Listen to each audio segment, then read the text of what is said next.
She would make amends for the social cut and the grief her mother would heap upon the poor Glover tomorrow. Elsinore could let nothing stop her from completing tonight's mission. Folded small within her reticule, the frontispiece of Byron's newest work, Childe Harold's Pilgrimage, lay as a secret treasure. Her plans for it made it more than a mere token sheet of paper. She was going to meet the mad, bad, and dangerous to know genius poet. Not officially, of course. Her mother would never allow such an introduction. The man was terrifically disreputable. Still, she would walk up to the man with confident steps and introduce herself as an admirer. Should he favour her with conversation, she would tell him that she likened Harold's journey to her own. She, too, found herself weary of a life filled with naught but society and pleasure-seeking. Then she would present him with the page and request he sign it. That he may refuse her was worth the risk, for if she succeeded, no marriage-minded lord would fail to take her boldness into account. With this one daring act, she would weed out the most stuffy and hard-nosed of this year's pack of eligibles.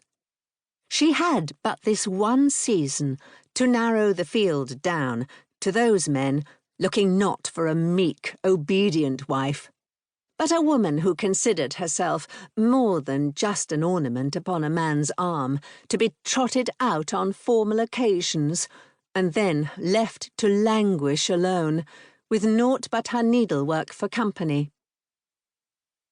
By the time she cleared the ballroom and made the hallway, Byron was nowhere to be seen. Still, she reasoned, with all the rooms opening off a long corridor, all she had to do was get a peek into every room. How difficult could it be for one as determined as she? She opened the first door to her right and boldly stepped inside, to find nothing. It was a perfectly ordinary morning room. A long serving table had been laid with silver trays, in anticipation of the midnight supper that was still hours away. But no Byron. With a small sigh, she closed the door and made her way to the next room.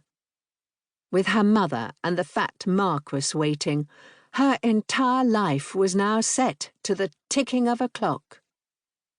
Her mother and sisters had vowed to find her a husband before the end of the year. As much as she might dread their intrusion, she wasn't ignorant of the conventions of husband hunting. Her sisters, based on the ton's seemingly endless vault of on dit, would funnel information on eligible gentlemen to her mother. In turn, her mother would make discreet inquiries of the other matrons, using whatever means mothers with single daughters used, and pass along a few names to her father.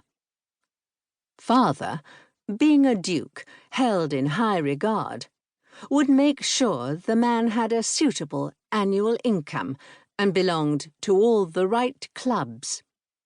A clear favourite would be chosen, with matrimony soon to follow. All she had to do was stand in St. George's and mumble, "I do so promise," at the appropriate time. The War Office should be so efficient. Think of all the English lives that could be saved if all this effort was instead put forth in defence of the Crown. France would be won in a single season, and the Americas in a fortnight.